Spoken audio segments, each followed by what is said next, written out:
Welcome to this explainer. Today, we're decoding a truly mythic, grimdark fable. We're exploring a text that dives deep into a profound philosophical struggle. On one side, you have the pursuit of total, absolute detachment, and on the other, the stubborn, beautiful persistence of memory. This is a story of narrowing intervals, dark stars, and the sheer weight of what it means to hold onto your humanity when literally everything around you demands its erasure. Okay, let's dive right into this incredibly heavy atmosphere. Listen to this cosmic creed of negation. All assertion tends toward cancellation. All continuity is temporary expenditure. All soft error is only delay.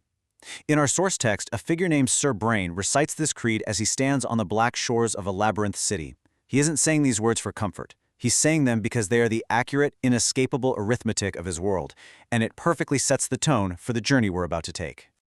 Chapter 1, The Arithmetic of Negation.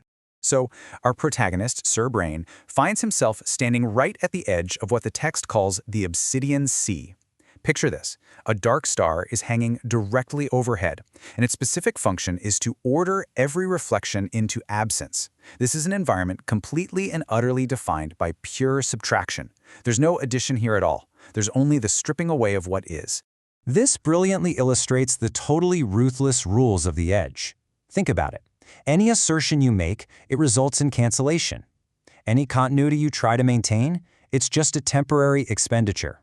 And a soft error, which we'll define in just a bit, is mathematically doomed to zero. It's merely a delay. Every positive action, every residual aura in this world is relentlessly being crushed down to absolute nothingness.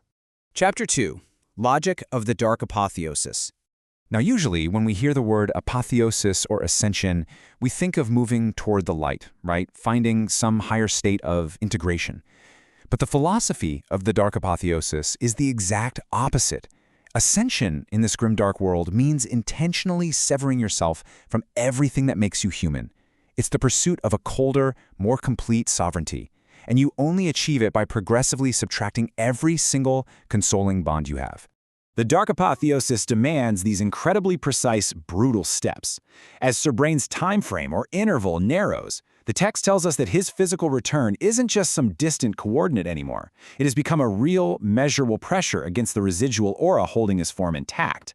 To survive, to ascend, he has to clear-eyed accept the zero waiting at the end. He literally must shed his bonds to reach absolute invulnerability. But even in a system designed for pure mathematical negation, there's a glitch. Chapter 3. The Persistent Soft Error. Here is where it gets really interesting. In the completely cold logic of the dark apotheosis, a simple memory is categorized as a literal soft error. It's a grounding impurity. It's an anchor that stubbornly refuses to finish dying. And because it won't die, it actively interrupts the total cancellation of Sir Brain's will. It keeps his apotheosis incomplete. Despite constantly reciting that creed of negation, Sir Brain is haunted by one single stubborn fixed point: Elara. The archetype of the dark apotheosis doesn't magically erase her memory, it just weighs it as another error. He remembers her tactile archive. He remembers her absolute refusal to close the ledger. He remembers the synthesized pulse of a temporary garden they once shared. These highly specific memories anchor him, just as they did during what the text calls the storm crossing. Chapter 4. Elara's Defiant Ledger. Shifting our focus across these fractured positions to an ordinary lake in the changed Geneva, we see Elara's defining methodology. As this looming great evening approaches, she isn't fighting it with weapons. Her resistance is entirely philological.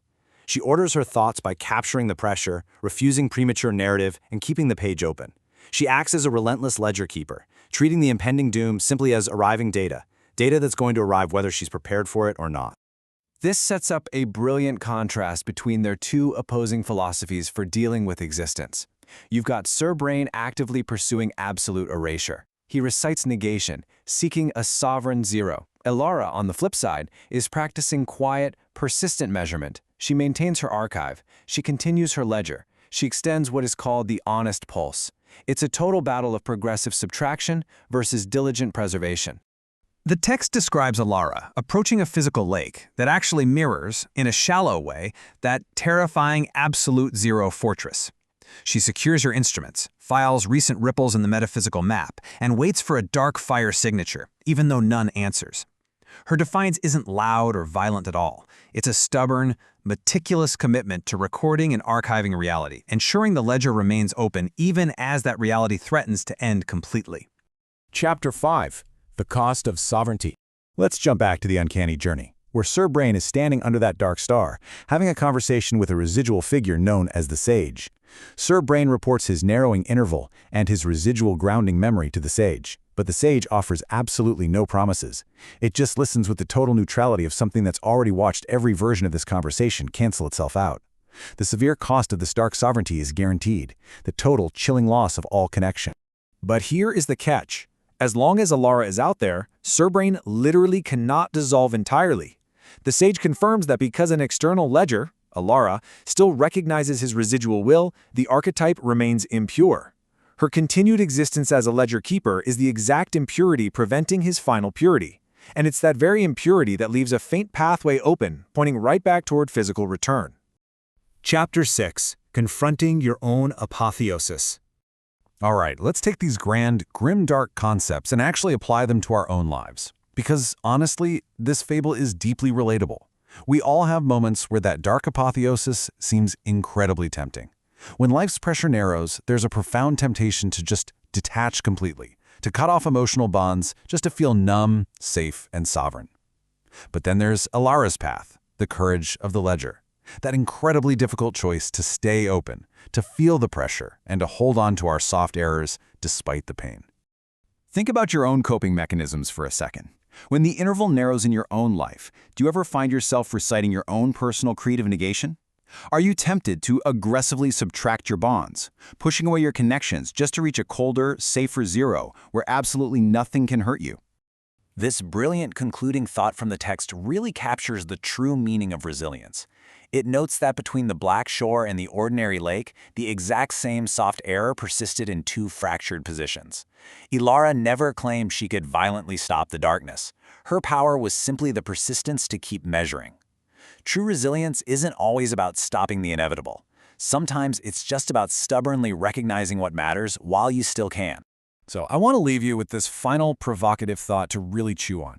As you navigate your own ledgers and your own soft errors, ask yourself, is the philosophical cost of complete sovereignty truly worth the purity of the zero? Is the total loss of connection ever worth the invulnerability it buys? Thank you for exploring this fascinating text with me today. Keep your pages open and keep measuring.